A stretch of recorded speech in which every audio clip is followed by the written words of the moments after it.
How's it going? It's Man Tomorrow here. Give me a couple seconds while I settle back in here. Just came in from my evenly walk.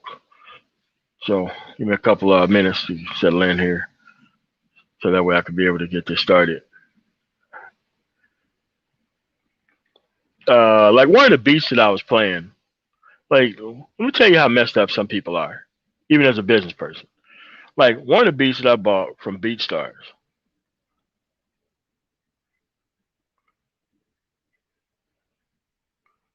Oh, all right, Grant, I will do that. I will do that. All right, so you know that I'll be playing these beats before the video. Well, this one is one I actually bought. The person, because when you buy a beat from BeatStars, you get to play it. I think it's 100,000 time license before you have to buy it again or something to that effect. So the person put a content ID on the beat to get in contact with me behind the scenes, so that way I can buy another beat. I'm like, bro, that's not how beat, bro, that's not how buying beats work. I bought it. I got the license for it. You content ID it. I respond to it, and now you want to open up a correspondence about buying beat. Like, ugh. All right, man, you can have your beat back, man. I'll refund. You can give me the money back because this ain't how this works. I swear, man. People, dude. All right, so hold on a second while I get ready here.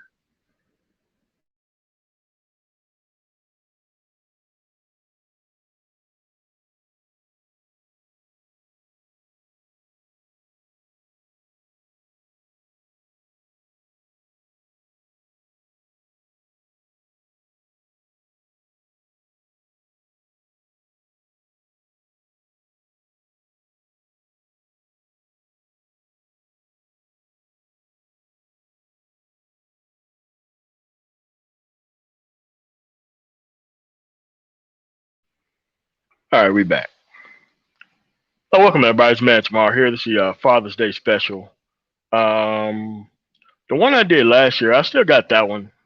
I do like that one. I'm gonna put that one on Patreon, obviously, once I get done here. But we really need to talk about this responsibility that comes along with this day, because not only has the day been hijacked, a lot of people ended up having this day because they got with the wrong people for the wrong reasons.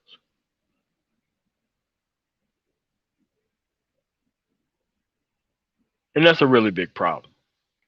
And when you have enough people getting access to an actual system like fatherhood that they don't deserve or anything like that, it kind of lessens what the actual meaning of the word is.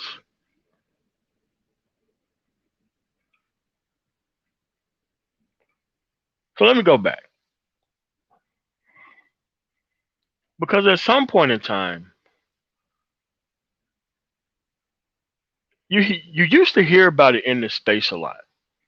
Two parent home, two parent home, two parent home. Like, no, no, no, no. Two parents who actually care about what they created. That's something that outranks the just two people who ended up with a child thing. And especially when you have an improper level of the masculine rite of passage, you got a lot of people who chase this fake standard of, weekend P. And a lot of people who was chasing weekend P, that's how they got into the fatherhood role. And that's just not what that was supposed to be for men itself. Like for my father and mother, my mother's side of the family had lots of money. And even though my father's side of the family was sharecroppers, most of the actual students on my dad's side of the family, well, there wasn't that many boys, but there was a hell of a lot of girls. They were all very smart. There was different. two different types of smart. Like my mother's side of the family was practically smart, business savvy smart. Not really all that educated, but business savvy smart. And my father's side of the table, there was, linearly smart. Not really applicable, not really all that applicable because they still ended up in these jobs that wasn't really business owning franchises. Well, at least not starting off. But there was still something that you had to bring to the table in order for one person to get to the other.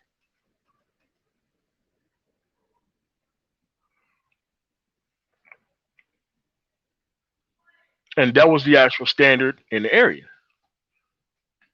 Yeah, non-producers, they there really no room for non-producers, especially not in a society where you either went to college, you went off to Vietnam, or you was just a dude sitting in front of the corner store, and nobody really dealt with you. That's kind of how it was. Then came the '70s. These dudes got access to sex, was something that was never meant to happen, but with bad policies in place and nobody really caring about what was being created in the actual space itself, the ladies was able to formulate their own families with weak men. This is when you see the explosion and the rise eventually during the crack era in the 80s and early 90s, because there was a lot of throwaway kids that was made up in an environment where nobody cared about the actual outcome or the solution of it.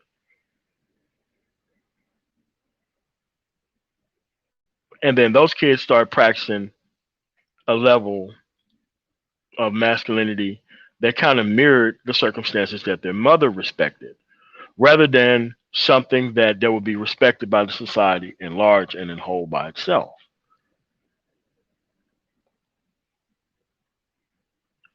If you will, the unenlightenment or the unraveling of the family itself, which is a pretty standard construct, but you got to have people who are invested in it who want it to actually work itself. Because there was never a time where you had this many people not interested in the result of what was being created. There was never a time, well, I witnessed the end part of it, but the level of people not invested into a simple system is crazy because it became very expensive on those people within those environments that didn't respect the role. With the rise of co-parenting, gave a rise to all this criminality and all that kind of stuff. It went from crime was very rare to actual peace was very rare. That's kind of what it was.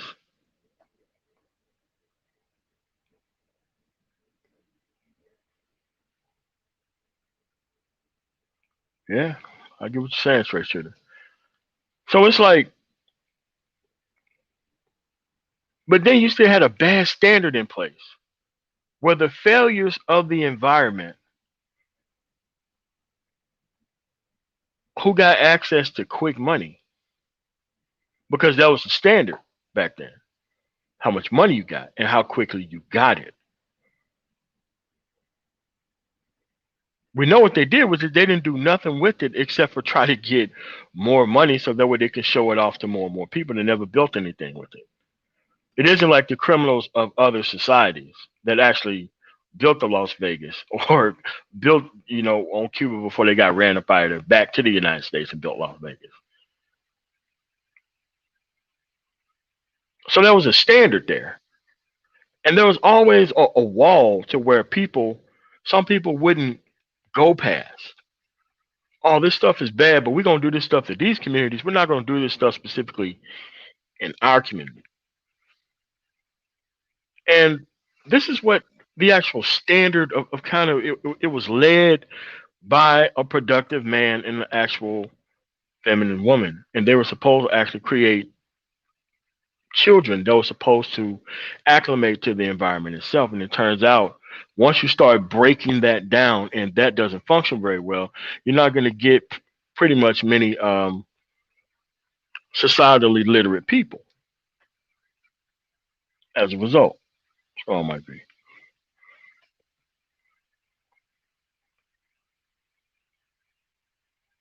So even if you don't have it or grown up with it, which is a tragedy within itself, because I can't imagine where I would be if I didn't have my father or grandfather in my life. But I got to see both sides of it. I had them in my life, and then I lost both of them when I was in high school.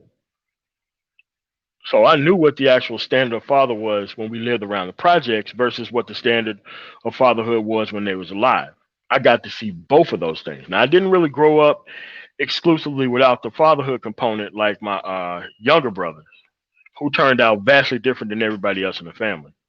Vastly different. But at least you can compare two sides of that coin. Now you go 10 or 15 years later where really nobody knows about that standard of fatherhood anymore because it has been destroyed by one side of the argument that's been given way too much power and the other side of the argument that hasn't been socialized into dealing with the other side of the argument that has abused their power within the environment itself.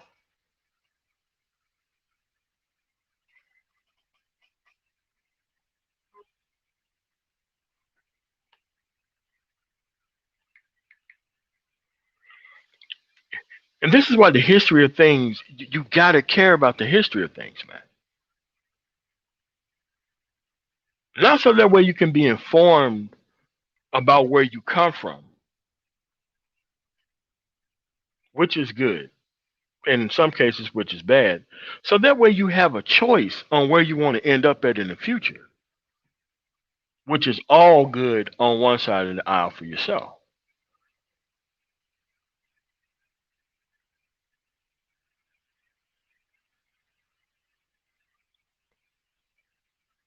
So when you suddenly have the watering down of this and the rise of social media to show how brazen and how bold some of these people are with the new version and the definition of how things work right now. At some point, you got to step back from this paradigm altogether.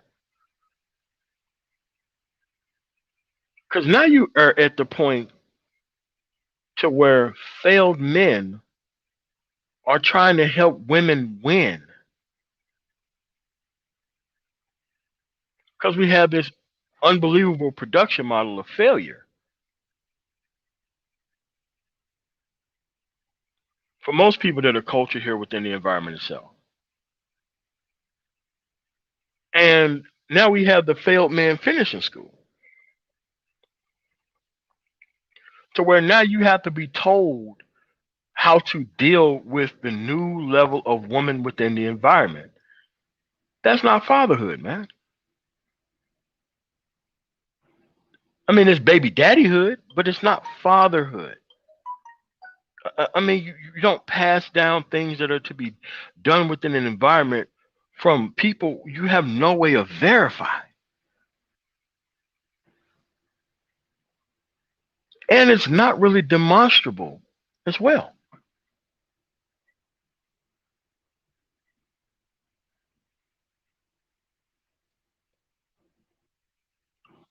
So now you have to put a lot more education into not only being productive within the environment itself, which is a lifelong thing. It really starts off whenever you get into the skill trade that you're actually going to be in and the education associated with.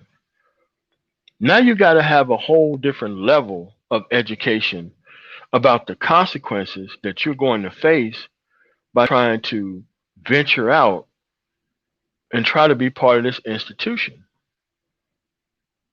of being a father.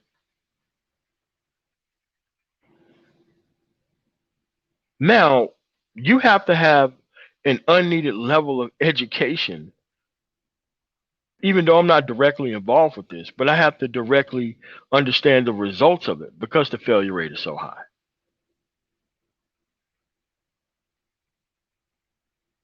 Men actually getting stuff done, taking aside and actually sitting down at the table and getting stuff done, that's very easy. Now we have people just floundering in the environment, not really taking the side, don't really want to make things better. And that has become normalized within the environment itself.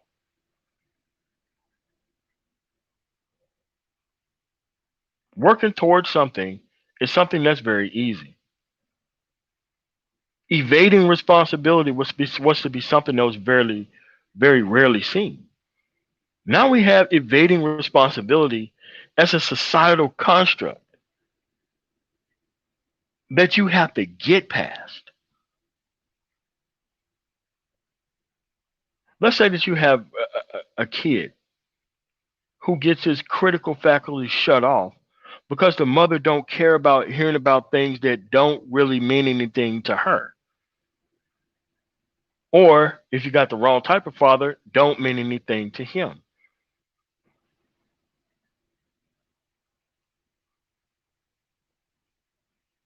Not everybody thinks that, hey, I'm in charge, I can do that on my own. I don't need nobody's help. Like, no, you have roles here where there is situations where people actually lose their lives and they have to take on the mantle of both parties. That used to be a rare thing. Now the whole idea is I can do it by myself. But you make the decision not to do it with the other half of the relationship because you think you can do it better. The kid doesn't know whether or not that's a good idea or not. You, the person, have already decided that's the best idea. Now, I'm not factoring actual situations that some of these people need to get away from, like abuse and all those types of things. I'm not telling you to stay in abusive relationships. That's not what I'm saying at all. And I doubt that people just become abusive overnight, too.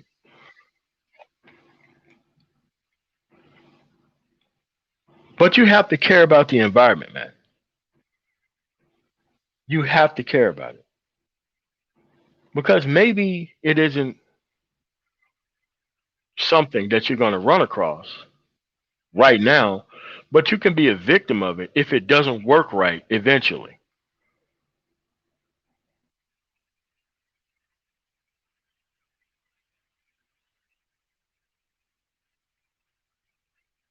I've never seen so many group of failed men who are happy to mislead others. I've never seen that. And it's an expected level of silence while these people are doing that in the environment as well, because people couldn't or really think that they've lost their ability to produce. That's not necessarily the case. They really lost their ability to do things under a structured environment. So they took the easy way out.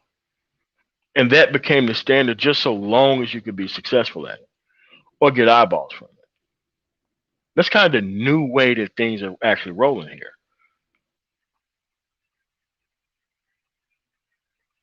And like I said before, the environment within itself are so watered down to the fact that the ignorance of the adults can no longer hold back the kids because the kids got access to better information earlier.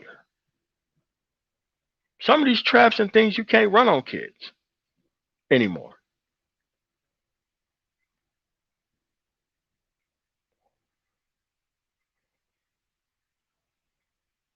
I was at a truck stop 2 weeks ago. This truck stop had a huddle house, which is actually a Waffle House with better options of food in it, inside the truck stop. And this guy who was the cook inside the huddle house, he was a very young dude. But there was a lot of older women inside the actual huddle house too. And I was sitting at the, table, having a coffee or whatever, where I, stopped off the road. on my way back from Mississippi. And I was just listening to the conversation that this guy was having with these women. This guy was talking about how he was about to move, how he was about to go to school, how he saved his money and all this stuff. And the actual counterparts around him was talking about, well, you ain't got no girlfriend?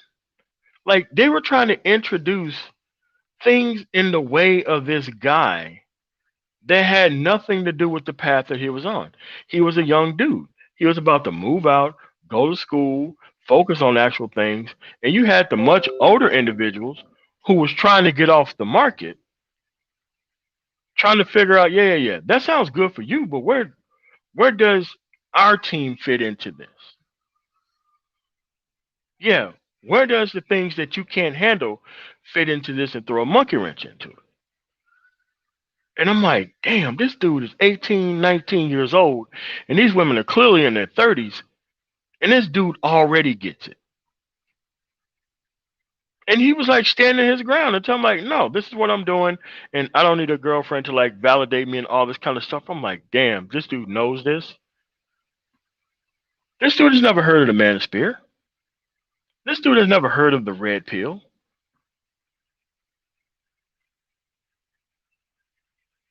And I talked to him a little bit later once, the ladies left, because, I don't like arguing with women for any reason, especially uncultured ones. Yeah, this dude said he came from a single parent home.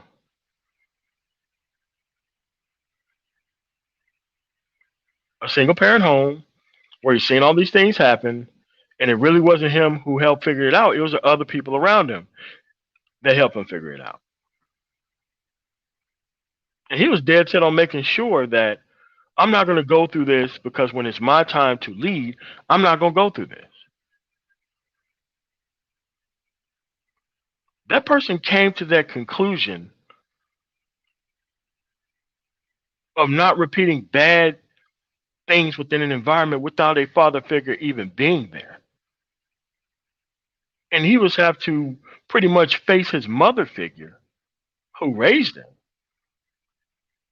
in the eyes of the words of the people who was trying to get him to find a way to take him with her, or try to define his definition of masculinity to the point to where he wouldn't even be focused on what he needed to do as a man in order so that way he can be able to get to what he thought to get to as a woman.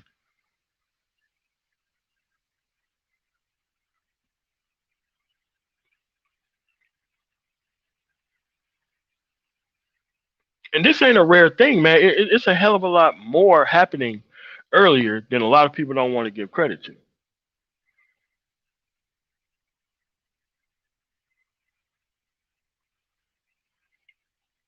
But this is kind of where we are with it. So even if you did mess up in the past when it came to this institution called fatherhood, because there's another place where people mess up this thing as well. Like I witnessed this recently, with my brother having a stroke. How people tried to make it look like I don't have certain type of experiences because I don't have kids, so I don't know. Yeah, people even tried to pull this on me. We're talking about dudes who are divorced and child support dudes.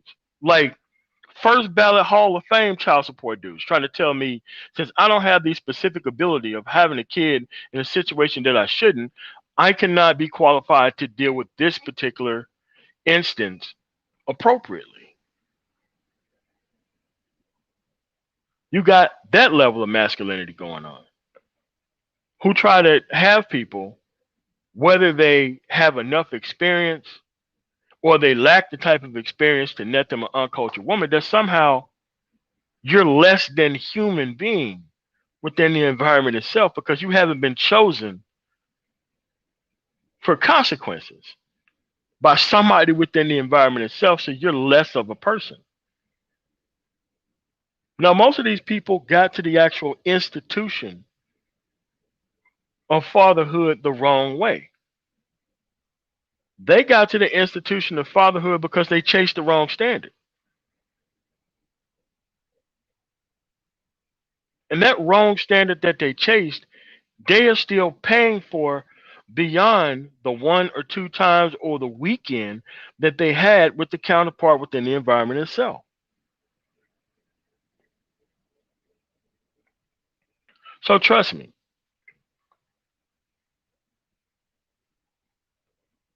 you can't wait on laws to change to regain control over this.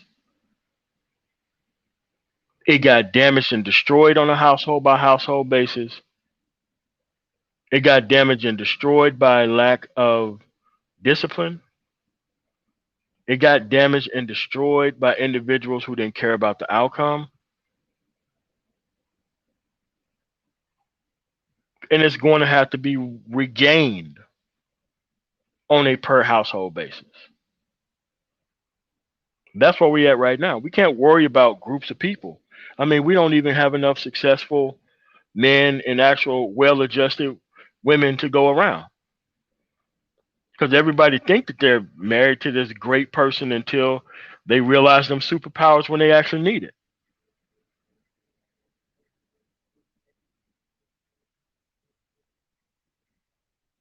So you're gonna have to regain it, man. And you don't need to have your second life in your 40s or even 30s for that instance before you regain respect for this institution called fatherhood. Me, I don't have kids, but I know what the concept is because I've seen the concept play out in my life.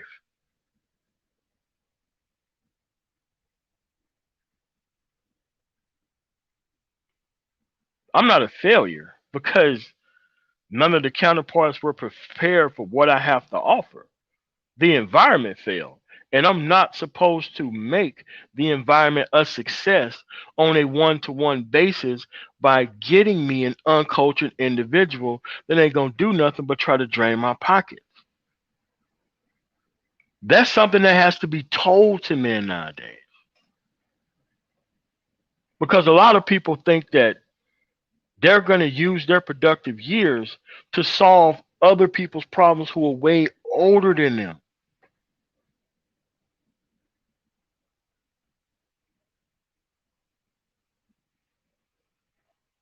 That's not really how fatherhood works. You know, you're not nobody's caretaker as a younger dude. Younger dude, you shouldn't be worried about 50 and 60-year-old problems. You shouldn't be worried about dumb, idiotic things like being or having the idea that you got to look so pro bliggity bliggity. Dude, that's not your responsibility. That's a standard that's never been practiced. It's never been done, and it's never been successful.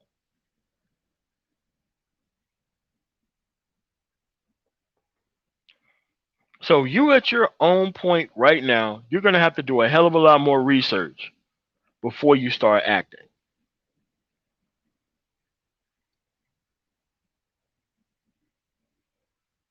Because if you start acting a hell of a lot more than you research, the consequences are gonna be there, man. And you really ain't got time to be wasting jumping into the path of productivity because you trying to dodge jail time.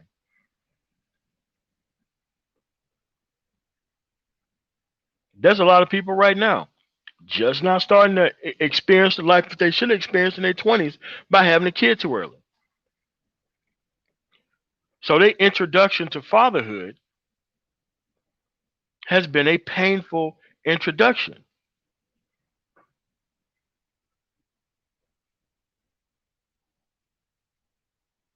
And the pain associated with fatherhood, it should be the pain of really not really seeing your kids because you're out there sacrificing for a better day for your family that you create.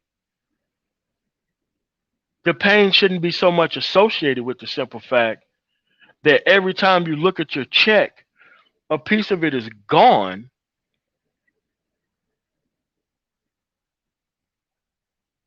because of a mistake that you made some years back and you're still paying for it.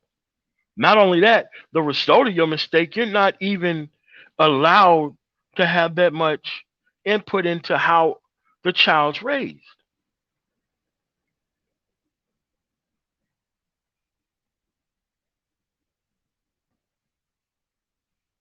which is in turn damages everybody else within the environment itself. We're going to be graded on what happens on average within the environment. And what happens on average is failure.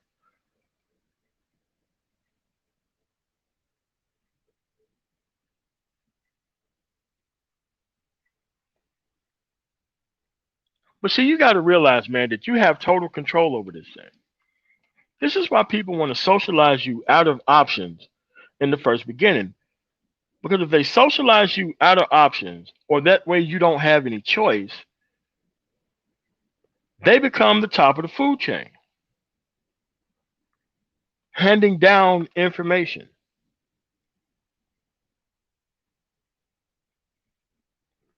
You know, there's deductive reasoning, top down, then you have inductive reasoning, that's bottom up.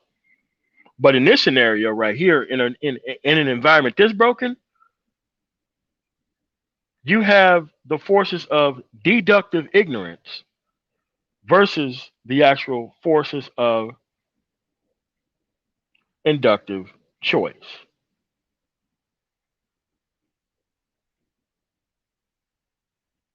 Because you don't have time to be undisciplined in an environment like this, where everybody is so socialized to benefit off very specific results of things that don't benefit you.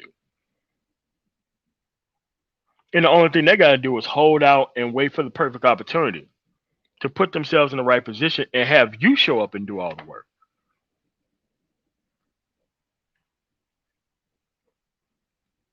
If you want the right things done right, you got to build it in the right fashion for it to be right.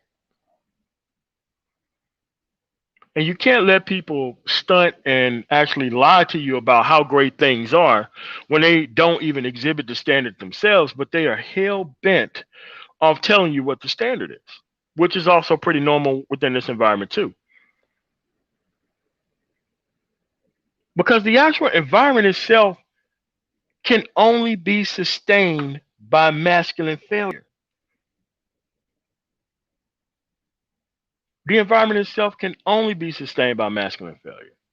If everybody turned around tomorrow, no matter who you were to get a skill trade to the point to where they won't need a HB1 visa system and they don't need immigration because the actual labor laws are actually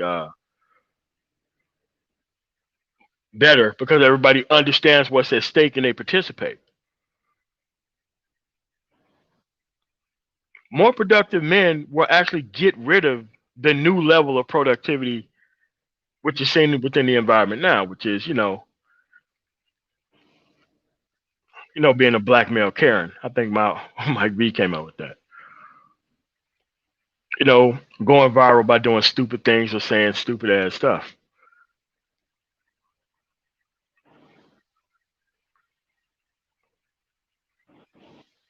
Or trying to wait on people who's not waiting on you. You got to understand, man, at some point you got to be selfish enough to actually want to do the right thing for you. Not everybody else. Stop trying to prepare yourself to be this perfect cow for all these people to come up and suck you dry. At some point in time, man, you got to be able to keep your actual stuff that you actually produced yourself and to hand it off with better people whenever you're ready. Because the type of things that you don't have to work towards being around, those are some of the worst options and choices that you can potentially have. But a lot of people get their self esteem from the simple fact that they were able to get quote unquote chosen in an environment that is not meant for them. That's the standards of masculinity, which is going to lead you into the institution of fatherhood the wrong way. Nobody wants to see productive and disciplined men do things right or have less strikes on the actual table and to actually get a level of success on a one-to-one basis. They don't want those type of things for men. They want you floundering out there forever so that way you could compete for the false deity of masculinity somewhere down the line. And that's just now how cultures or operational ones work. So you got to be able to take this thing back. It isn't going to be demonstrated for you to be equal. You got to go out there and fight for your own fairness, man. That gives you no excuse in not participating in the environment itself, but you still got to be able to have more of it actually working in your favor than not. So let me get the link to some of these people, man. Have this conversation, then we're going to get up out of here.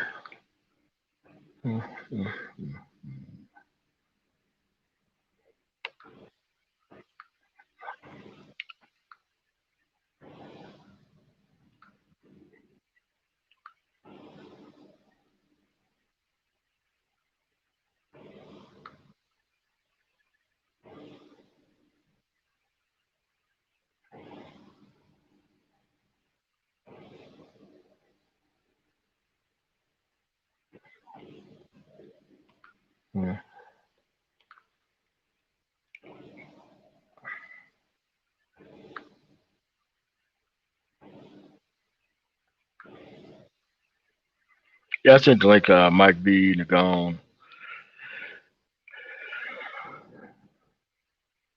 Renaissance, man. So we see what comes up.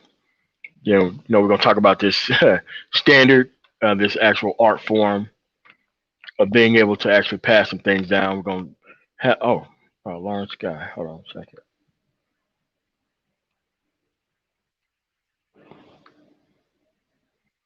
Then we're going to get up out of here. I want to keep y'all on y'all night of Father's Day.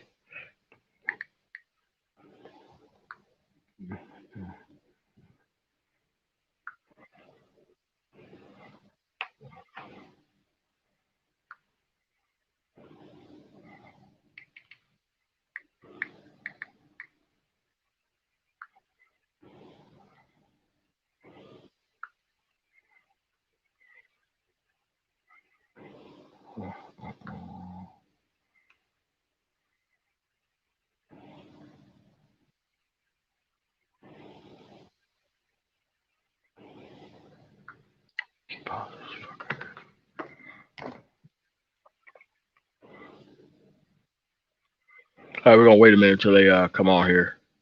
Then we're going to be able to get up out of here, man. So did y'all enjoy y'all Father's Day today, man? What some of y'all do? I know some of y'all got kids out there.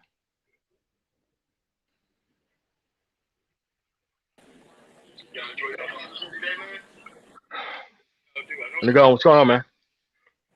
Hey, what's going on? What's going on, MOT? Oh, not much, man. Yeah. Not much. Yeah, just had the trying to come roll out of here a little bit ago, man. We went out and just kind of chilled, and now I'm laying up, man. My belly my belly kind of full right now, man. So I'm laying back I got the itis, but I saw you hit me up over here, so I'm like, all right, I'm just falling in. But Father's Day is a key day. Father's Day, Grandfather's Day. It's all good. It's all good. It's all good. It's all good. All right. Oh, hold on a second. Oh, Lawrence Guy, what's going on, man? What's good? What's good? Happy Father's Day to everybody it applies to. Yeah, yeah, man. Same here, man. It's just that like it's kind of like this is one of those days. It's kind of like a forgotten art form, man. that this actual day is so full of consequences of the environment itself. It has nothing to do with the original intent at this point. Yeah, It's yeah. except for people trying to sabotage and destroy the actual concept of it. Yes. Unfortunately. Well, to be honest, we saw that happening even before they started attacking us as men. They started doing it with Father's Day by saying it belongs to women too, single mothers and all that crap. So, Oh, okay. Well, yeah. So I mean, this has been a long-term process, but for me, all my Father's Days are great, always, always. I don't have to explain it. I don't have to tell anybody of the expectation. I'm appreciated for everything I've done. You know, it's just that simple. yeah, and the day is supposed to be centered around appreciation for such a thing, because I don't think Mother's Day have the actual idea of being sabotaged and destroyed by anybody. No, I don't no, think that that's a thing that even happens, no, it doesn't. right? It doesn't. As a matter of fact, the first person who speaks out against Mother's Day is like just chewed up and spit out, man. Oh yeah, man, out of here. Yeah, Mhm. but it's just like like when people don't understand like a demonstrated level of peace, even after you reach this standard, is rarely going to be had once you start the actual ball of creation kind of rolling. Mhm. Yep. And a lot of people don't understand how it's never really over No, for it's this well, particular standard. no, yeah, no, it's never over. It's never over. I mean, it's just one day out of the year you get to reminisce on it, but it's a thing that's ongoing all the time. That's why I was saying earlier when I was talking to a couple of our guys. Um, for me, Father's Day is great, but I get that every day. So you know what I mean? Yeah. I mean, I literally get it every day from my kids. It's just that today it's even more focused. You know. Lawrence, guy, how old are your kids? Oh wow. Well, my oldest, Chris, is 33. Yeah, yeah, man. Then Like, yeah. Then Jennifer is 30. Then Nerese is 23, and Sam will be 19 this year. She just graduated last month, actually. Full honors, made it into the National Honor Society, got her medallions, and she picked her major, anthropology. that's great. That's great. That's Um, great. yeah, yeah. Nerese is into robotics. Um, uh, Last time I talked to Jennifer, she was studying to do the math teacher, to be a math teacher, and Chris is a registered nurse. Oh, nice. Do you have any grandchildren? Yeah, yeah. Three granddaughters and the two grandsons. All right, all right. Okay, so you have Uh, it. Yeah, I yeah, got you. my oldest grandson is about a year and a half out from joining the military. He's had his life planned out since he was 14. He's gonna do 10 years military. He's gonna come out. He's gonna become a sheriff deputy. He already know what kind of woman he wants. He already knows where he wants to live. I told him he got everything right except the woman. But but Oh, I all right. I So got I gotta be me. So, all right, all right. So yeah, you have the older grand. Yeah, yeah. My grandkid, he's just turning 12. So yeah, but mm, it's a great thing. It's a great thing. It's a great thing. when it comes together, yeah. One thing I do see about the Father's Day, they have tried to hijack it because I see women sitting there saying, a "Happy Father's Day" to me as well, and I'm like, because single moms and all that, and they're trying to say they're fathers too. Boy, it's pretty Oh wild. yeah, yeah. Well, I've cursed out a couple of women I knew, because they quote unquote raise their children by themselves, and they'll call me on the phone and tell me Happy Father's Day, and then I'm like, okay, thank you. I don't expect it because I'm not your father. You know what I mean? So, but then they'll go, aren't you going to say it back? Why would I do that? Well, I'm a single mother and I raise my kids. Ah, fuck you, click. Yeah. Yo, what's going on, Renaissance man? What's going on, man? Hey, what's You up, there? everyone? What's up, panel? What's up, Nagone? What's up, Lawrence? What's up, All MOT? right, what's up, baby? What's good? Shalom, No, shalom, brother. hey, Yeah, no, MOT, the guy you were talking about at the Waffle House, that story stuck out to me so much. yeah. Um, because I remember I had a similar experience, like right when I was a freshman in college. Like literally, I just moved on campus, I came home to see some family, and someone made that same sort of comment. I'm like, shit, I just got to campus. I'm still trying to find my way around. Um, so and on top of that, it's funny because even once I graduated, started my first job as well. I was dating a girl at the time, who was a little bit closer to home. Didn't work out with her. I had people at work, but I always noticed it was either like a black female or a white guy always asking me when I'm going to get married. And it was funny because I hear the black dudes who would tell me like, "Hey, get as far as you can, like." The higher you go, he's like, don't get distracted by these women. Like that was always the advice, like, hey, take your time. And it always stood out in my mind, the dichotomy and the advice I would receive from those two parties. Wow. Yeah. I mean, but it's a lived experience and it's a choice though. like a lot of people try to make, well, they try to blur the lines between choice and obligation. And that's how these people end up in these circumstances that they clearly don't need to be in, because they don't understand that what is clearly obligation is actually a choice. You don't have to choose this. You don't have to do this. And the only reason why they're being socialized into it is for somebody else's comfort and not really their own. As you seeing what that guy was going through. He was talking about how he was planning out his life, and the actual older woman was like, well, that doesn't have any way for somebody like me to be in it. It's like, It's like you at that point you're supposed to be mentoring, being like, okay, if you want to go that route, this is the type of woman you need to be looking for. Like, don't look for the women here, this and that. You should be getting motherly advice from those type of women, but it's flipped. They're looking at how they can come up. yeah. They're like, wait a minute. Fried green tomatoes. Whoa. This guy has a chance to make it to red and actually stay on the vine. Like, what is this? Like, no. Get him off. And it's kind of crazy because the person didn't need to be told this. He grew up in a situation to where he knew what those women were doing because he came from that type of background. And it's like he had the lived experience of knowing what it's like to be. I guess I would just say the term preyed upon by people like that. The people who want to prey upon inexperience, and it's like, and they want to actually focus the inexperience on their needs before they actually find out what it is in life that they want to do on their own outside of their needs. And man, that stuff is just scary. How flippantly that people just put it out there that no, we want to take control over this as young as we can be able to take control over.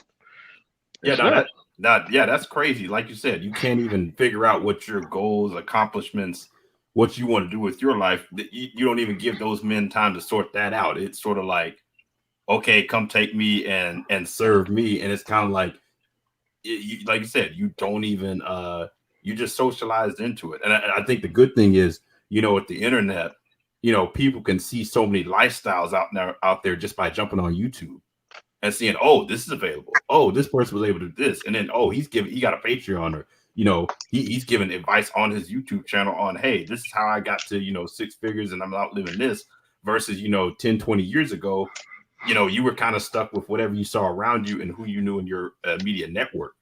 Correct. Because it's like, I left, home when I was, graduation night when I was 17. So I was around other grown individual and like realistic consequences until I got out for 20 something years old. A lot of people don't be around those levels of consequences or even grown ass people like that until they get in trouble. Or else, they pay for, sports or something like that. So it's still environmental where you're at and the path that you're actually on how you figure this stuff out, whether you was raised with it or not.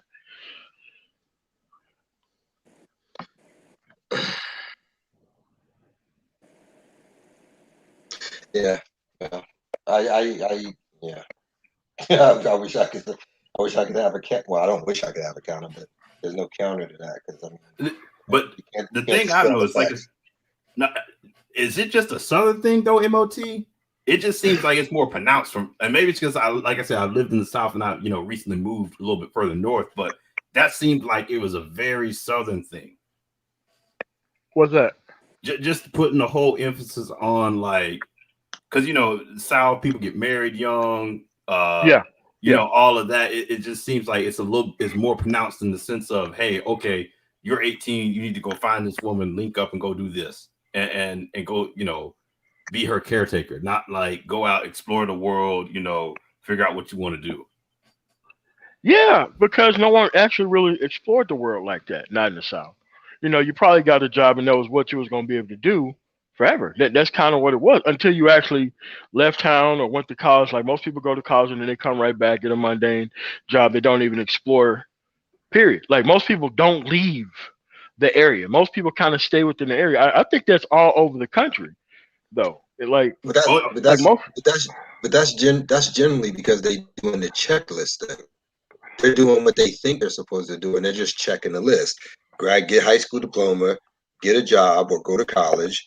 When you're done, come back to the town, meet a girl, settle down, white picket fence, yada yada yada. 2.5 kids. It's like a checklist for them, without even paying attention to each step they do, looking at the nuances of why they're doing it and what could they get more out of it than just following the checklist. Does that make sense? Yeah, yeah. Yeah, you're Like, right. No, it's like that around the country as well too. It's Yeah, like the absolutely. majority of people live, I want to say, like 20 minutes from where they were born or something like that. So Yeah. it's just like you got so much out there in the world. It's like people just don't even have a clue what you're missing out on, and they do it so young. That's the other thing. Yeah, yeah, and going back to what you were saying about the 20-minute thing, Renaissance man, that's pervasive. The average person doesn't leave their hometown, and those who do never move more than an hour away. You know, And just I think mean, about I'm sorry, Nicole, go ahead. no, just think about this. Think about how fewer people even travel. Just not only outside of their town, but even leave their state, and not even leave their state, but God forbid, even take a jaunt outside of the country. I mean, we're very parochial in our Yeah, thinking, yeah, I very, mean, very yeah, much so. because you and I are both from New York, and you know the average person in New York, they think a big move is going from Brooklyn to the Bronx, and they moved. I mean, they think going from one borough to another means something, and it really doesn't. I know people. I know people in Harlem who have not gone downtown, who have not Yep. literally gone into Soho what? and Oh, have Yes, damn. that's true. Yeah, that's true. That's true. yeah, yeah. That's true. As a matter of fact, in Brooklyn, you got some people. You might have people in Bed-Stuy, you might have people in Brownsville, you might have people in East New York. But the extent of them leaving that space is generally downtown to the Albee Square Mall. They couldn't tell you anything about the other neighborhoods in the city. Bensonhurst could not tell you about Bed-Stuy. Bed-Stuy and Flatbush have a tendency to interact a lot more, at least back then. I don't know how it is now. Nicole would have to answer that. But yeah, everybody pretty much just stayed in their neck of the woods, other than a miscellaneous thing, here or there. The only place in Brooklyn that seemed to pull everybody together was King's Plaza. Is that still the case, Nago?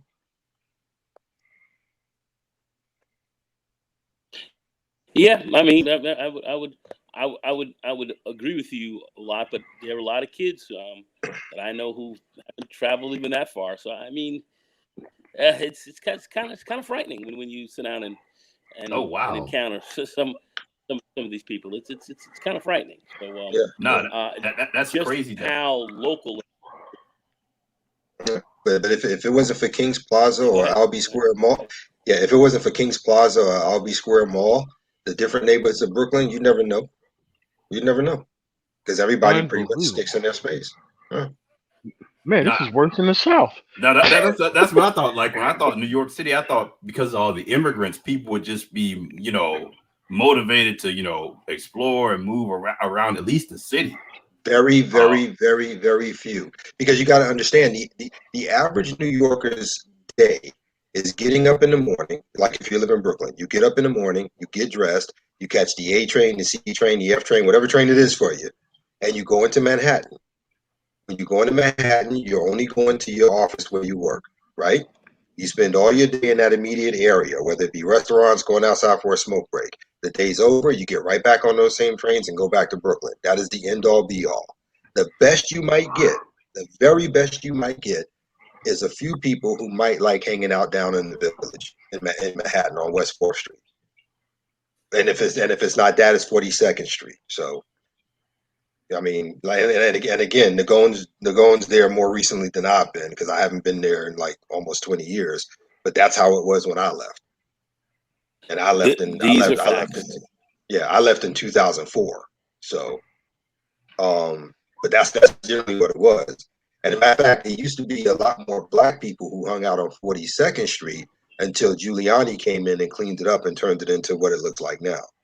Because back then you can go down there for peep shows, 24-hour movie theaters with those cheap Shaw Brother martial arts flicks from the 70s and 80s. Yeah, the Deuce was rough. The Deuce was rough. But like I said, that's pretty much the gist of where everybody went. Well. That actually started happening during Dinkins when he started doing the the Manhattan revitalization That's centers of Midtown and all that, where they started to hook up Bryant Park and clean up that whole area. That started around 87, 88. So they started doing that while Dinkins so was in there. So yeah, I was getting and ready to Giuliani ask. came in Right, and continued. Yeah, but yeah, that was happening. right. I was there. I understood it. I was a broker. I was going Yeah, because to down to because I used to see Dinkins every Sunday because there was a church he went to all the time on Stuyvesant Avenue. It was literally across the street from my grandmother's house. Saw him every Sunday, like clockwork. yeah. But yeah, thank you for that. I forgot he was the originator of that. I forgot about that. And Giuliani came in and just took the ball and took the credit. I forgot about that. Oh, nice. Yeah. I mean, they did give it to him, but yeah, but that's what happened. But yeah, people very parochial, even in New York, believe it or not. People are very parochial.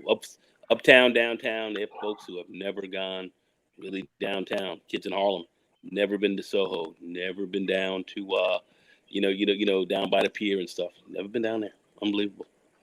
Yeah, Oh wow. and for me, I took advantage of it. I went every borough. I went to Buffalo. I went to Niagara. I went to Syracuse. I went to Rochester. I went to Utica.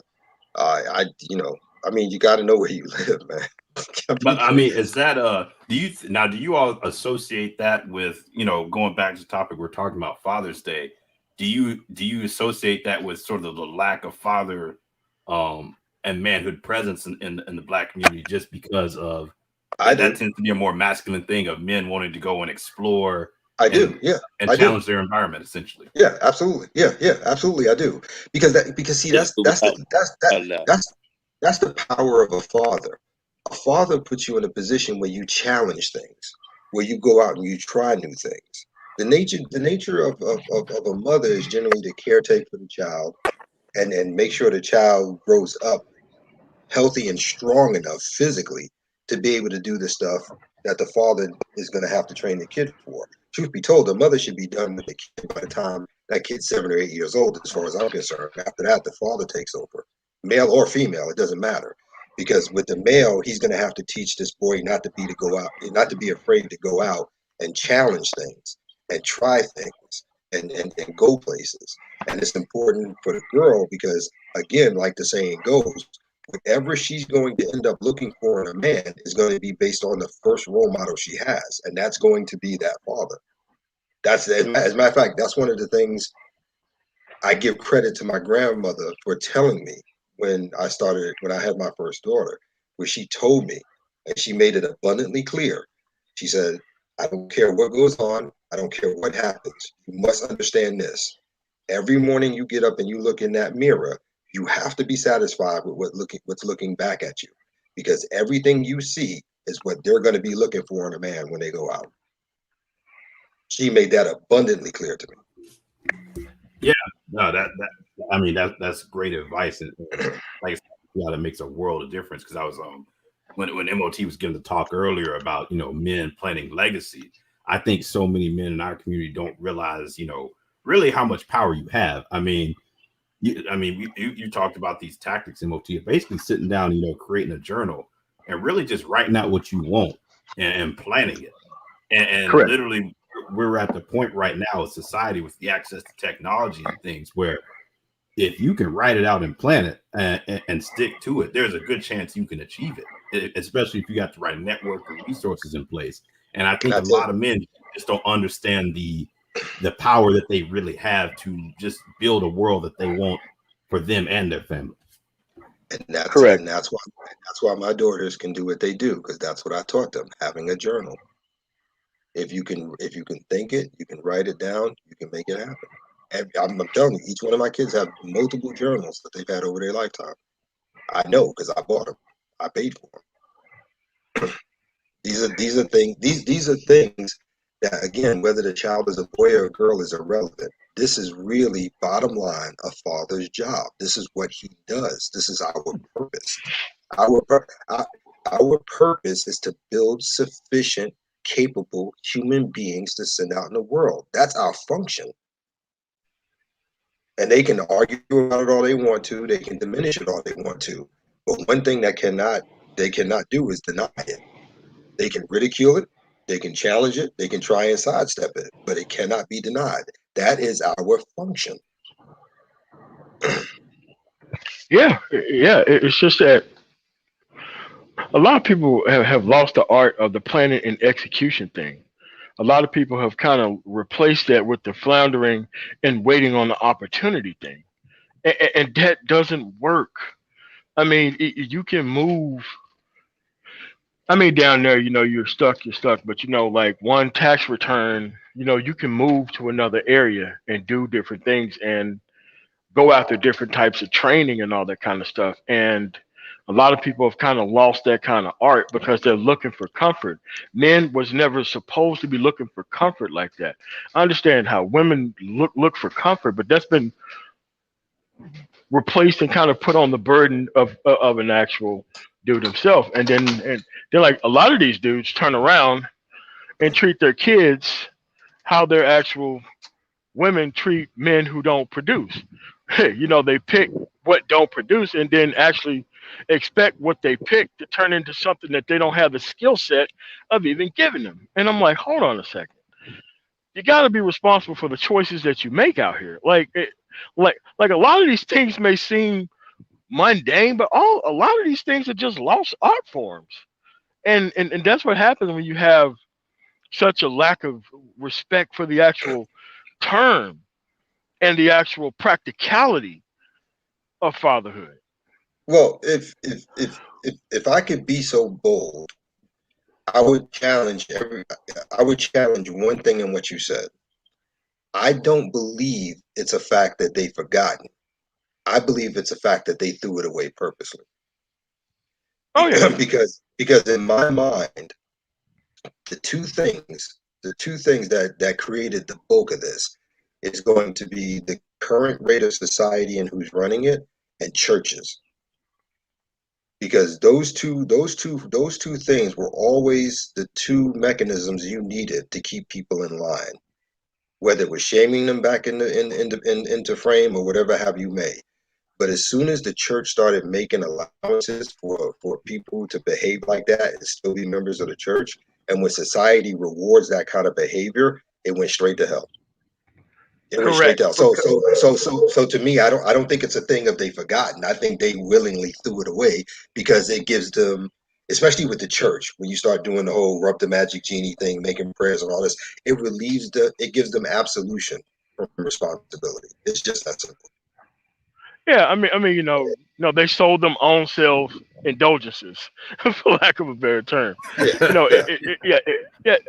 No, it's kind of where it's at, and it's like now that you have so much access to information, you have access to nearly all outcomes now. You have hmm access to nearly all paths now from beginning to end. Like yep, like now we know what happens when you get with this type of person. We know what happens when somebody say they claim they running the show and this is the type of person that's quote unquote actually running the show. There is no need for repeated failure. hmm I mean, like right now the level of systemic failure should actually be polar opposite of where we are at right now no, it because we should have be. so much more access to the process no matter what the process is. You have to go track it down, but at least you have access to it. I mean, like before, you used to have to go to the library to get books. Now the book is in your hand. Internet's Yep, in your hand right now. yep. You download it off the internet, order it overnight from Amazon. And here's a thought. Here's a thought that I just had, and I don't know how valid it is, but it just popped in my head just now. You have all these women who are picking these useless helmet heads and Pookies and Ray Rays because they also bought into another aspect of the propaganda. Behind every good man is a good woman. But they fail to understand that they have to be a good woman first to be behind that man. Just a thought. Yeah, but at the end of the day, it's just that they have the power to be taken care of regardless of choice, and Yes. that's not going to make you pick good choices if you're going to be rewarded in nearly all cases, regardless of the choice itself. I mean, that's hmm kind of that's kind of the actual output of the system that you have. But there's really no need to be feeding yourself into a type of system like that either. like right now, I'm walking. I'm near downtown, and you know what I see everywhere? Father's Day, chill as a family. Latinos, and they wonder why they running Mhm. stuff in the city. They can sit down and chill as Mhm. an entire family. Them Yeah. and mostly like the Arabs and the Africans. They're the only one who's doing that.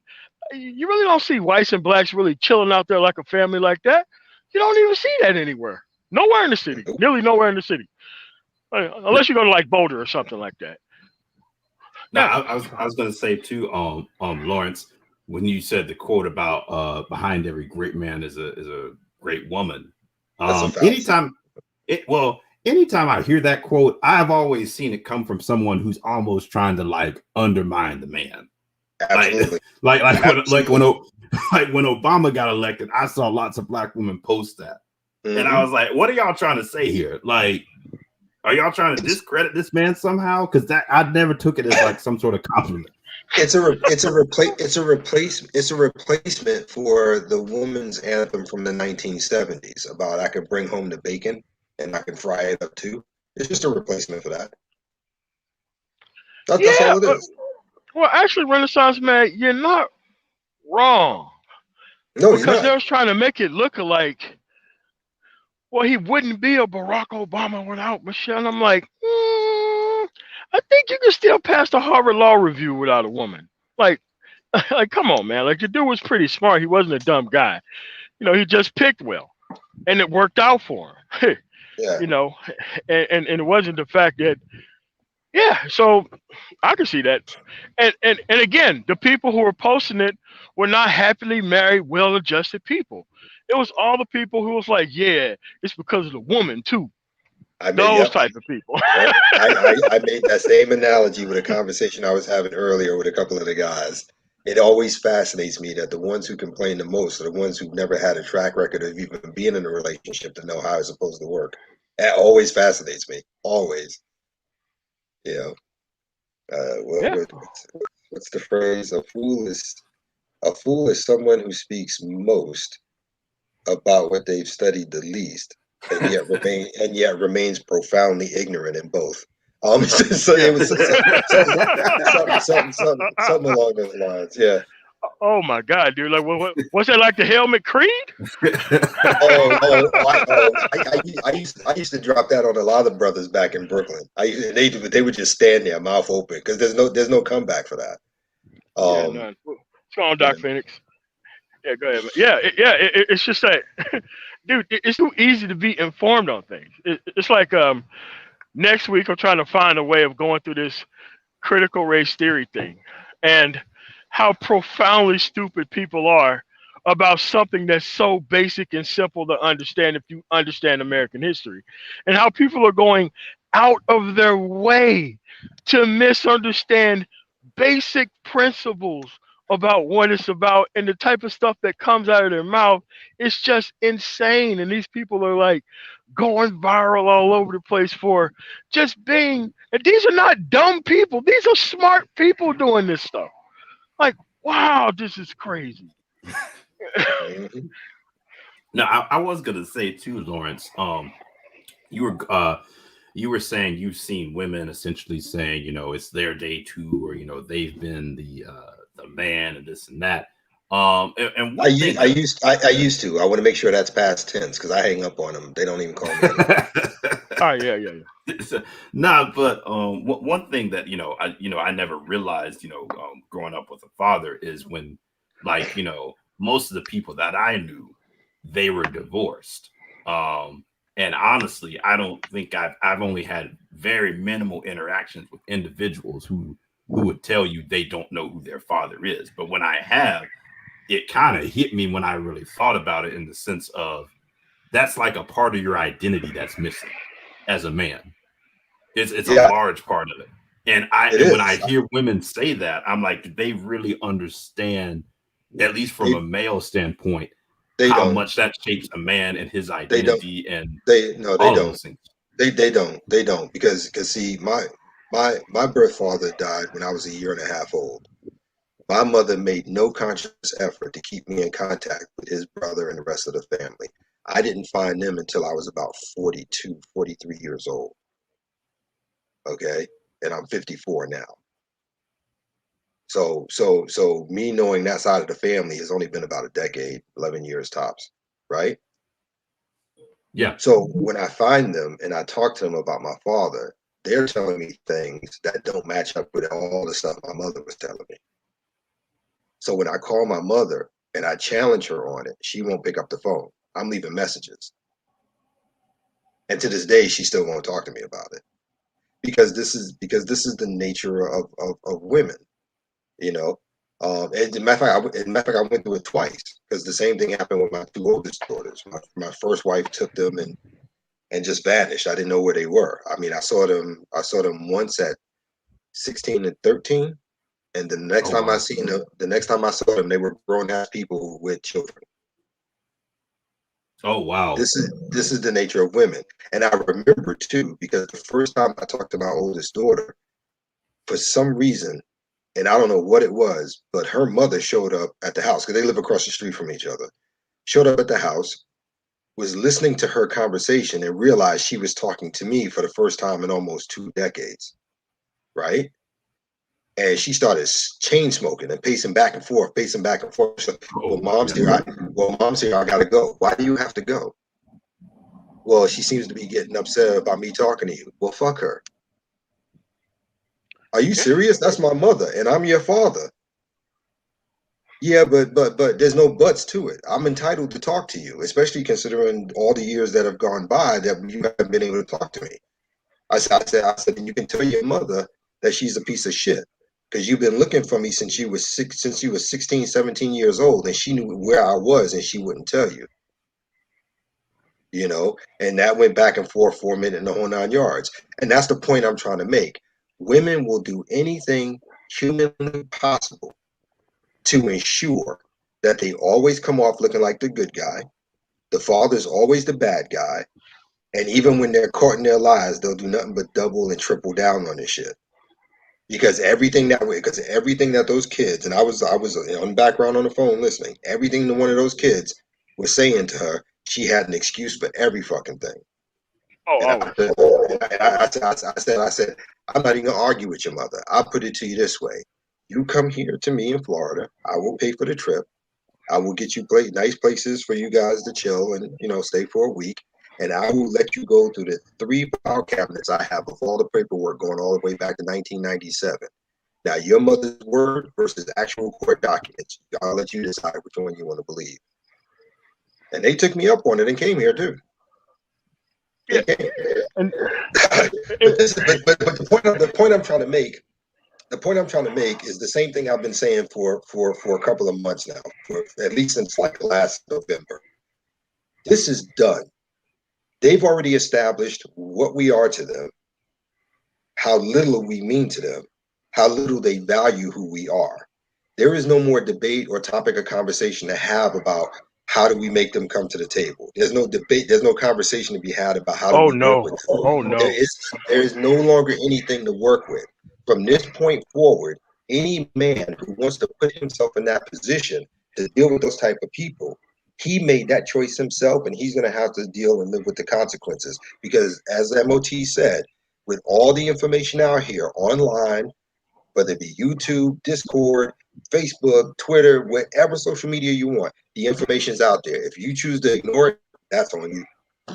But now the thing Because that because we are dealing with functional, mentally ill people. no, I was going to say, do people not even realize the poison that you're putting, even if it doesn't work out between you and the father, the poison that you and how much you are messing up the kids and successive generations. Like, you have to have a level of just almost evilness in you if you knowingly know that and do it. My dude, my two grown children, when they finally came to me, I had to teach them math. And I'm not trying to be funny.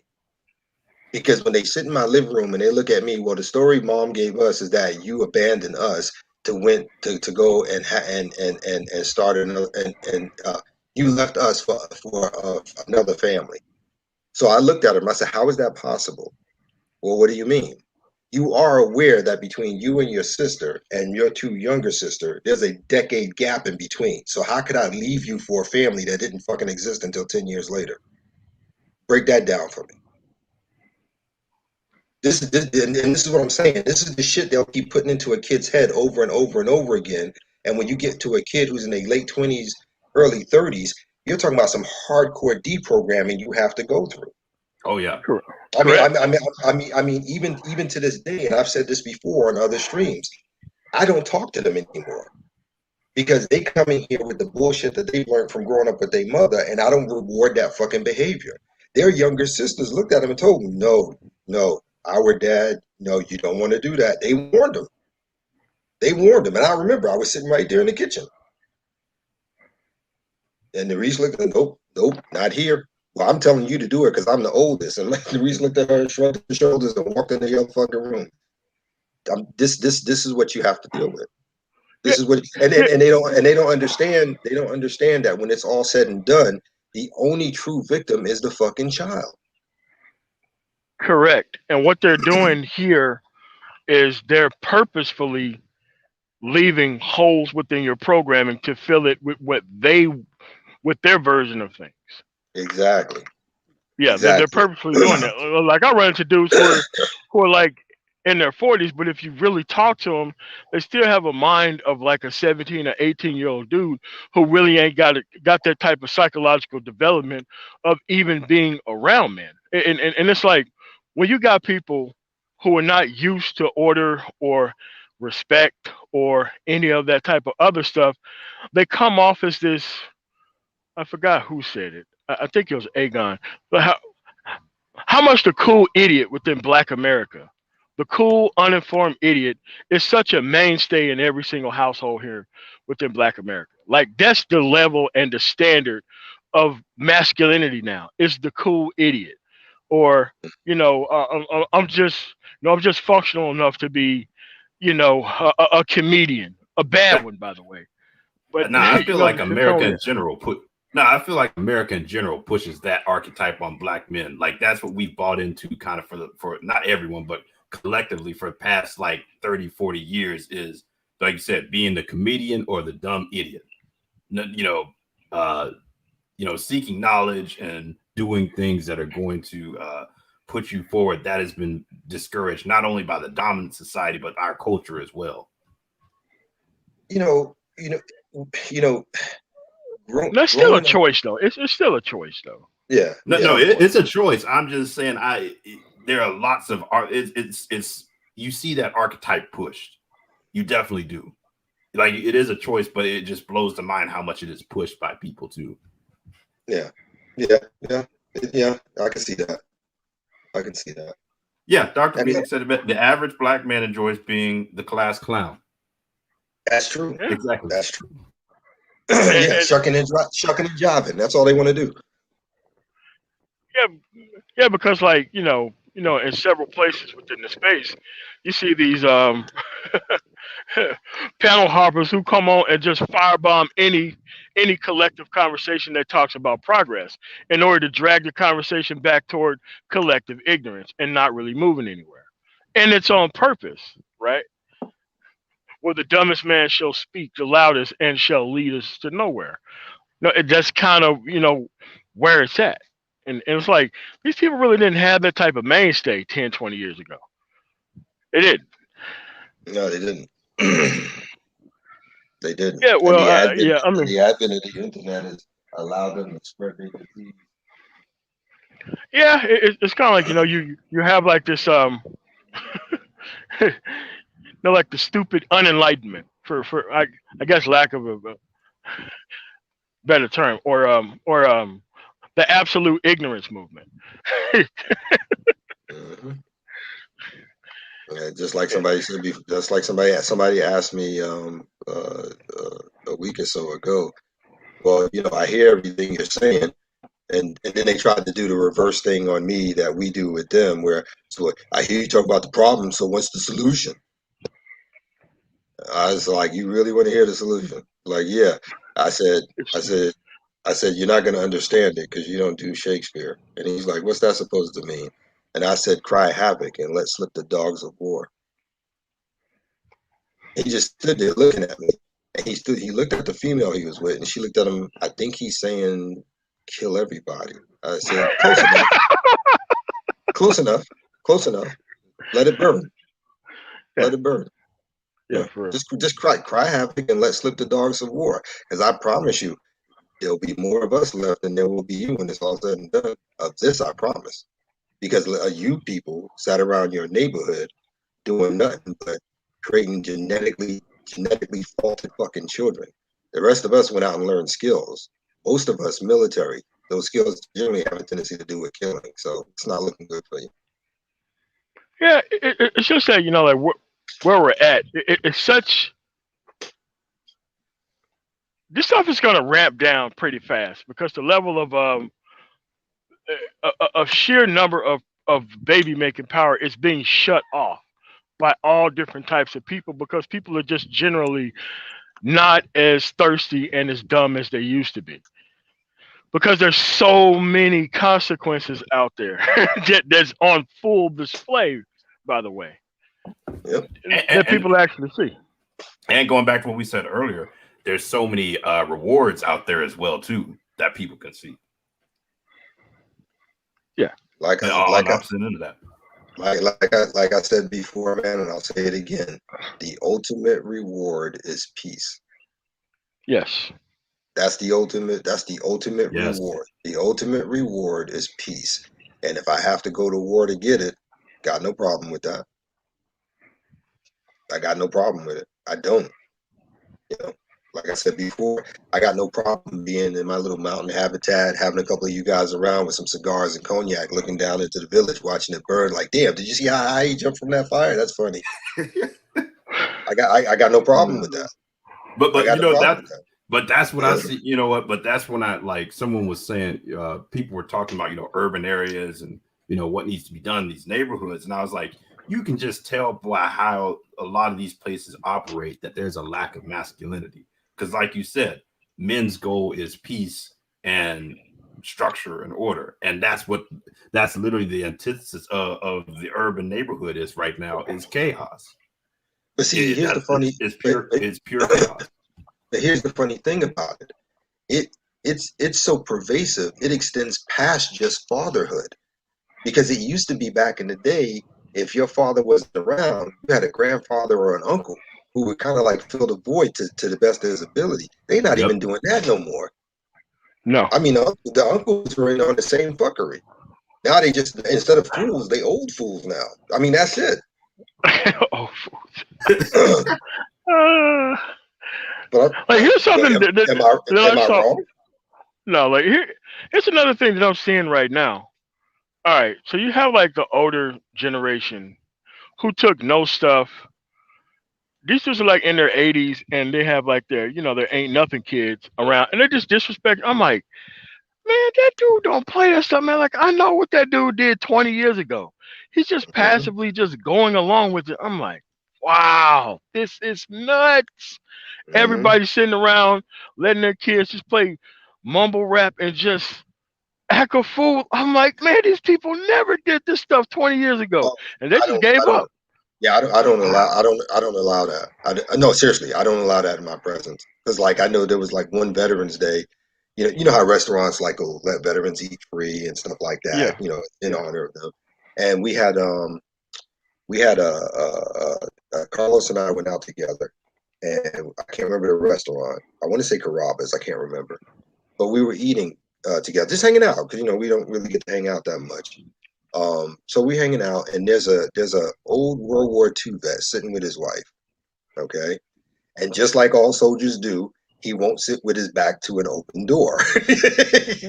So she's sitting there, and he's sitting on the opposite side. And of course, the way the blinds are set up, the light is like literally blinding her. Now we're talking about somebody in their 80s and shit. You know what I mean? So I got up and I walked over and I leaned down and I said, "Are you okay?" And she said, "No, I'm fine." I said, "Because it looks like the light's bothering you." And I was like, and she's like, "No, I'll be okay." I said, "No, no, no." So I got the waiter and I asked him to close the blinds.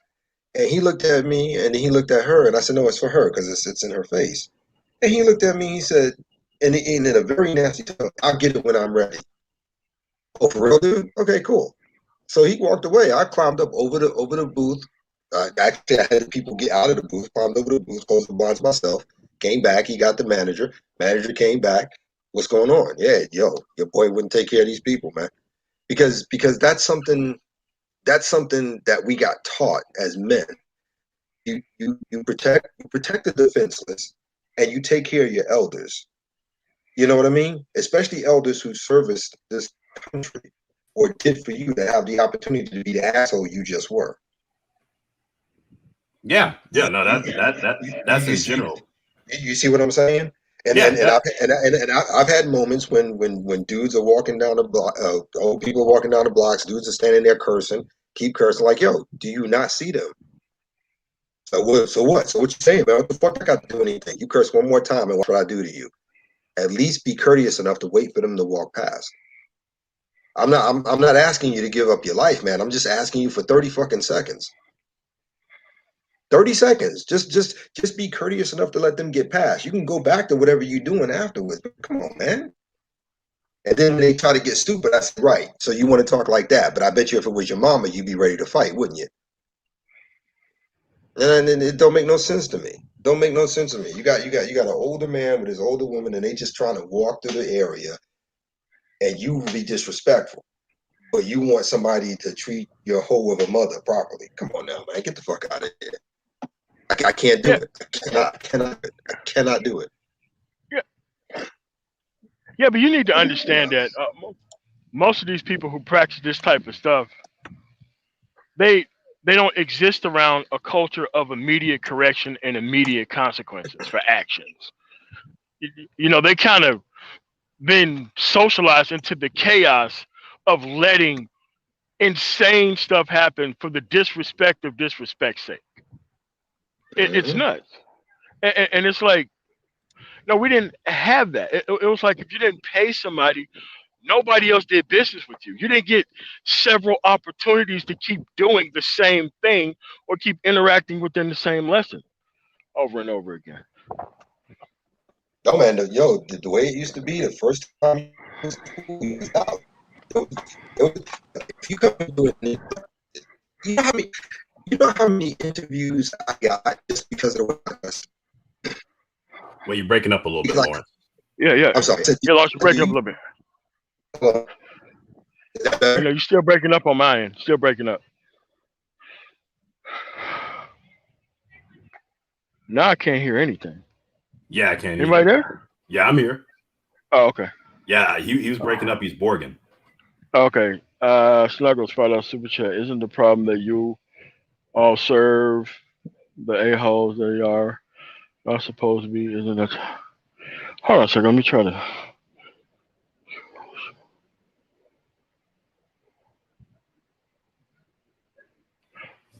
Well, that's the $5 super chat. Snuggles. I mean, like, no, there's no room for instant correction. And when you live around a society of no instant correction for things that happen, people do this stuff just to disrupt order. People do this stuff to kind of get at, kind of cultured or social people. People go out and do that for real. Not that or warped standards. You take the standard that's supposed to be what people aspire to, and you flip it on its head. Yeah. And make something that usually be looked down upon or shunned. You make that the gold standard then. Correct. Because the gold standard is maintaining chaos for people. Like the goal is maintaining non-production for people. The goal is make sure that there's no progress for people. So that way they feel comfortable. And if they don't have any consequences that they know that they're not going to face immediately, those be the people who most likely to transgress within the environment itself over and over again. It's kind of like the person who's most likely to get his ass whooped for something. That'd be the person who always out here doing nonsense to people and all this kind of other stuff. It's it's ridiculous, but this is a standard that they've kind of glommed onto because it gives them power to actually incite chaos without consequences. I mean, it's not a real masculine way to act, but that's the way it works. All right, there we go. Hey, what's going on, man? Can you hear me? Yeah. I can hear you now. Okay, much better. Okay. Yeah, Aegon's here. Haven't heard anything from Yeah, him yet. he's on mute. Okay. Oh, okay. All I'd right. like Yeah. to, if it's okay, because I know I probably missed what you said, but I wanted to look at that thing with Snuggles again about the problem that we all served and the Yeah. a-holes Go ahead. that are they were not supposed to be isn't. See, here's the problem. To me, this is my take on it. I'm not saying everybody, but you have a considerable amount of people who has never served anything at all in any capacity, not just the military, but just of service of any kind. And they're pretentious, spoiled brats. And they're that way because they learned that, especially being in a single mother household. That cannot be denied. They pick up all, just like any child, they pick up the habits of their parents. So for me, as someone who served, I have a tendency to be a bit more lacking in patience because I've served in combat. I've been injured, I've been shot, and I've killed people. And I would like to believe that for all that I was willing to put on the line to protect the rights of these dumbasses to be able to do the shit they want to do, that I deserve just the slightest modicum of fucking respect. Because like Jack Nicholson said, if you can't, I'd rather have you just say thank you and be on your fucking way. That's my malfunction. Now that's deep. I agree with that 100%. Because at the end of the day, men who are really going to leave a mark on the world are few and far in between. Um, that just is what it is. And even men of the most prestigious title, um, it's like at the end of the day, okay, are people really going to know your name 5 years from now, no matter what you held? So when you understand that, you understand how, like you said, humility and service for something and lack of pretentiousness just for men in general, and then and on the flip side of that, reverence for truly great men. Yeah. um Uh, and that's missing, like you And said. and don't get me wrong. I appreciate everything you just said. I really do. But we don't do it for that. We do it because we feel there's an obligation to give back to a country that gave to us. Even with its faults and bruises, it's still a good place if you know what to do and how to work within it properly. You can achieve. You know what I'm But saying? yeah, All I'm saying is that we have this ability to have these people who won't even take the time themselves to go put themselves at risk or put themselves on the line, want to talk shit about people. You haven't done anything in your fucking life. You spent your entire time in a ghetto breeding fucking babies. You're not going to sit here and talk shit to me, to another veteran, to an elder, or anybody who's a productive fucking citizen. You don't have that fucking right. You just don't. I didn't do all that I did for that shit. I did all that yeah. shit to make it a better fucking place, not for you to be a dick. There's a difference. But see, here's the thing that and I've always realized this: when you start looking at the community, the reason why the dysfunction and the things you just talked about are able to go on is it's kind of in this hybrid place of, you're not in an environment where you truly have to be responsible in the sense of truly building a nation. You're sort of in this spot where, because you're a minority, you can reap the benefits sort of a structured society from the majority, and you can still at the same time maintain the dysfunctional behavior because there is no accountability, and nature really doesn't demand that you go and build. And But that's, see, truth be told, when you go back and look at prior to integration, that's one of the things that sort of, you could say, kept a lid on some of the foolishness, was that, hey, if you didn't do this, you were going to starve and die, and you but damn sure could look at the dominant society to come help you. right. But you also got to understand. Even if we take out the veteran thing, and let's just talk about black people as a whole. When you look at Douglas, Dubois, Edgar's, Martin Luther King Jr., Malcolm X, Michael Jordan, Michael Jackson. And the list goes on and on and on and on. But for those of us who are productive and are building things and working towards a future that's positive, they dishonor us, man. They dishonor everything we do because we are showing them through results it can be done.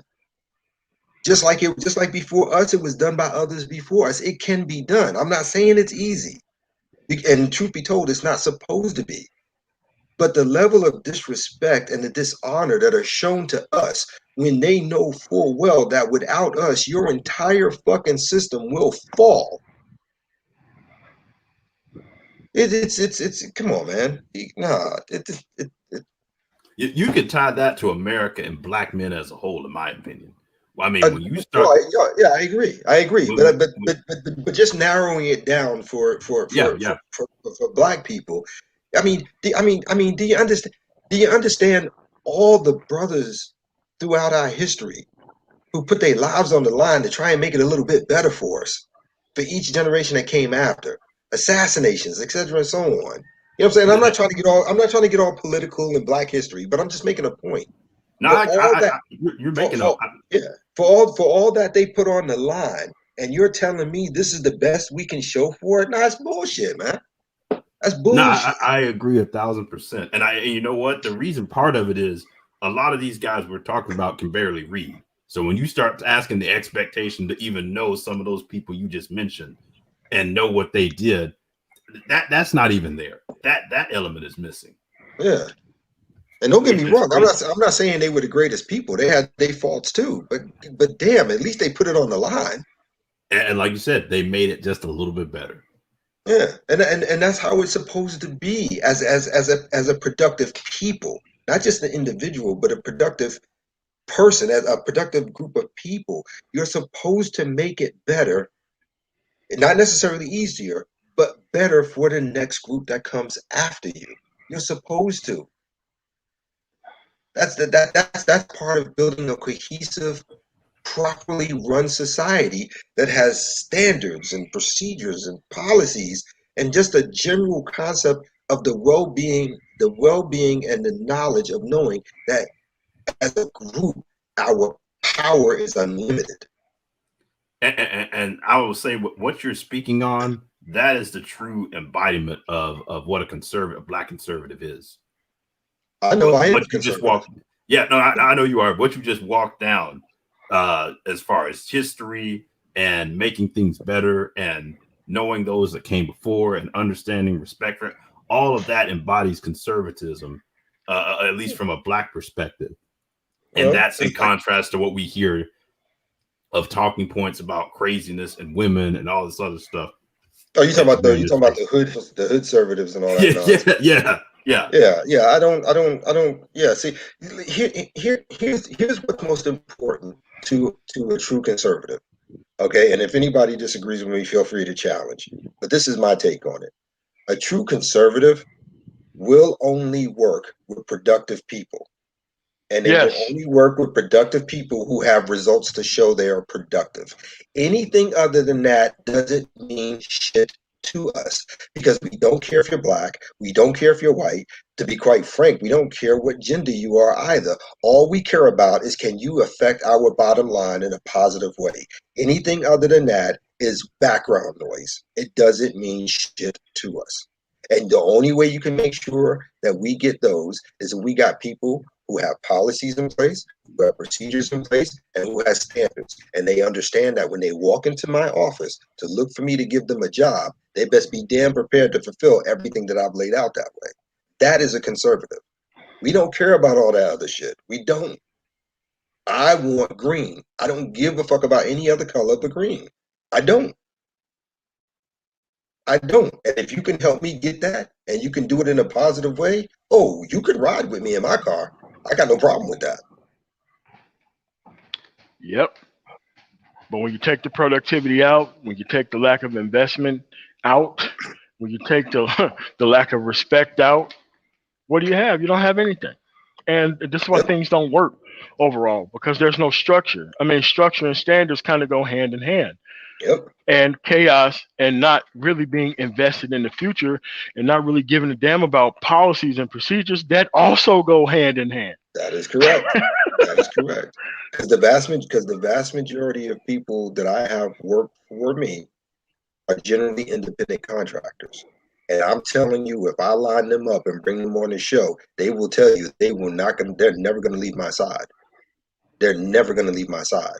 Because I reward based on merit. I reward for good jobs, and I reward very fucking well. I got no problem spending money to make money. I don't have that problem. I don't. So when you come to me and I ask this of you and I want it this way and you follow it and you give me the standards that I'm looking for, oh, you're gold. You're gold. Just like if you like an entire year will go by, you only get there's only 2 or 3 gigs that we worked on together. I don't care. The gigs worked, and they worked so well that I got a little bit more than I would have initially planned. Oh, you're getting a bonus, a lovely one. I got no problem with that. Yeah, But that's how it's supposed to be. yeah. I was gonna say someone mentioned the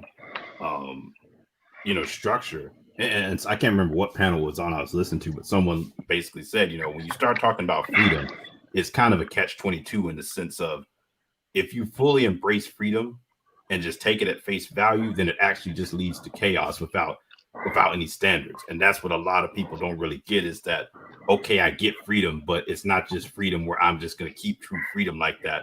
There's going to have to be some self-imposed standards in order for this to work, which is where self-discipline comes in. That's because they don't understand the full consequences of it. In order to accept freedom, you have to be prepared to fight for it. You understand what I'm saying? You can't just want freedom but don't have the will to fight for it. Because there are going to be many times throughout life you will have to fight for it to some degree. Yeah, and I'm talking about locally. Yeah, absolutely. But that's Yeah, what people absolutely. can come out with because because there's two types of freedom. I will call it subsegments to freedom. There's freedom within structure, and then there's freedom within chaos. And what certain people hear is the type of investment that they expect from themselves, and the type of expected investment that they expect from everybody else. So now, when you look at these people who only want chaos to reign and win, they always talk about the freedom to not be a part of something. They require it. They require the sacrifice of everybody else within the environment so that way they can maintain their own personal level of freedom. While their level of freedom is based on just showing up and everything's already built, which is why you got so many Bravo Alpha Novembers within the actual construct here, because they're the sexual procreative class, and we're supposed to be the actual class people who turns around and actually help them be free within the environment. So they've already held up their end of the bargain by not even trying to produce. It's just that we, in their mind, are not holding up our end of the bargain by fixing everything for them. And I'm like, we're not working both towards the same level of freedom here, my man. No. Exactly. See, that's where those two. It's funny because we were having this same discussion on another panel. This was going back to the whole bonnet situation, and one woman was saying, freedom, see us as individuals, this and that. And one guy, and then started talking about community and all that. He's like, wait a minute, like you literally in one breath just said freedom, individualism, this and that, and then here you are talking about what needs to be done in the community and what people need to be doing. Like people don't get like the full spectrum of freedom. They never will. And that's the point I'm making. They never will. Like I said, in order to lay claim to freedom, you have to be willing to fight for it, and in all fairness, die for it. It just is what you can't get one without the other. You just can't. History has shown that in every civilization that's existed in every country has existed, from revolts to freedom fighters to slave uprisings and everything else in between. You can't have it without that. You can't. So when you're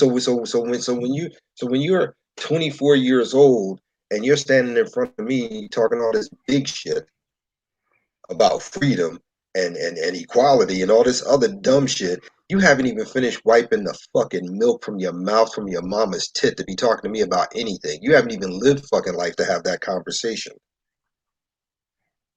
Now, don't get me wrong. There are some brothers that age who are self-aware enough to understand what that means, but just like us, they're far and few between.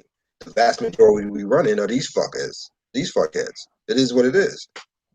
But like I said, Like, personally, I'm not going to have that shit in front of me. I'm going to tell you where to go. I'm sorry, MOT.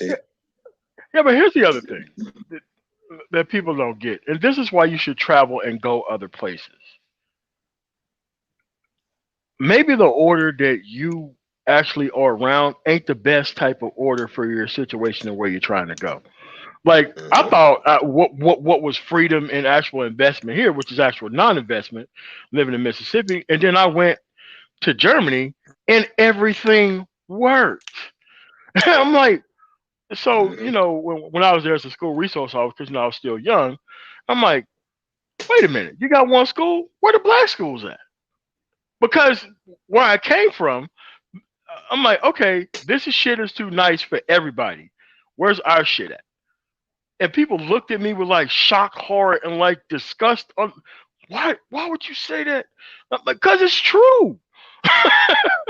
And people looked at me like you can't say that in front of dignitaries. I'm like, these motherfuckers got better history books about our situation than we do.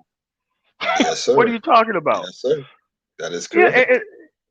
and it's like you witness a better freedom when you go to places where there are order and structure at versus the places that don't. Yep. And this is why you have to get out and move around so that way you can know what it feels like to actually be free. Mm-hmm. And like I was having a conversation earlier with again with a couple of the guys. When I say guys, I'm talking about Isa and Yuri. It was a couple of us. Um, you also have to keep in mind that if you planning on going over to somebody else's backyard with the fuckery from here, you're gonna get hurt. Oh yeah, easy, You very you're gonna quickly. get you're gonna get fucked up. You're gonna get put down, and in a lot of cases permanently. So, you know, Uh, again, that's I would another love thing for that them to go to Singapore. oh gee, for crying out loud. Yeah, yeah, man. Um, But and that's something I want a lot of cisbem brothers to know. Because like I said, I personally don't believe in cisbem, but that's me. But I will say this, in all fairness, um, again, you can't. Oh, Black Curls, yeah, Black Curls was there too. I forgot about that. And Young Swift. But the thing they cisbem has to understand, like I said, they got this thing, and I know some of them do because I've heard them. They're not going over there to look for a woman. They just going over there to get some strange, and they're gonna come over there with again with the mentality here, and they're gonna get put down because fathers and their daughters in other countries ain't the same shit here. Because a lot of different countries, their father takes their daughter's sexuality and virginity very seriously. It's a commodity to them. They can trade on that shit. oh yeah, no doubt. I mean, and a lot of people is willing to put their daughter in a position to put the family in a better position. Yeah, And well, it's yeah, and it, yeah, because that's what I was saying earlier. Because a lot of the times for them, marriages are strategic business opportunities. Yeah, I mean, correct. seriously, hands Yeah. down. And that's what this fatherhood thing is about. It's still a strategic business opportunity too. That's why it's the business of expanding the franchise. But it's quote unquote when you're ready. But if you expand the franchise when you're not ready, now you're looking for a level of backpedaling and reinvestment or overinvestment of time. Yep. Because going system don't mean anything. If you haven't gotten any type of discipline, especially sexual discipline, system is not going to work for you. Hey, I mean, It's the not. last thing you need to be doing is traveling. I'm just saying, man. Exactly. Yeah, nah, man. You need to run that. You need to mix that sauce back in before you actually take your ass over there. But at the end of the Hmm. day, I'm good with where I'm at, man. So let's get ready to wrap this up. You got any last words, Renaissance man? No, great chat. Happy Father's Day to any men in the chat, as well as I believe Lawrence, your father as well. Happy Father's Day to you. And thank you. Great chat, MOT. All right, cool. Lawrence, you got any last words?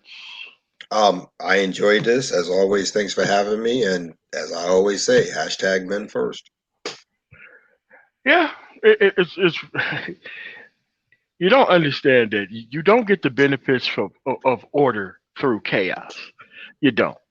And what I don't want to hear, well, which I've never really taken seriously, is, and people have to understand this, and my grandfather told me this, and it plays out every time, and it shocks me like you wouldn't believe every time I hear it. A man or woman who does not exhibit any type of standard doesn't have the right to talk about community. Because the community is only a standard if you exhibit it. If you expect everyone else to exhibit it and you don't have to exhibit it, then you're not part of the community. And communities are not about cleaning up after people. Communities are not about um, welcoming or lauding sexually irresponsible people. You have to understand that you got to take this seriously. This institution called being a father. I take it seriously. I'm not one, but I take it seriously. Why? I was raised by good men, and I have respect for actual men, and I have respect for actual order, and I have no respect for other types of people who don't exhibit that standard. I don't need their acolytes. I don't. That's why I produced on my own, so that way I don't have to depend on group opinion to get me through the day. The things I produce will get me through the day. Because you're gonna have to learn how to be alone and by yourself at some point in time.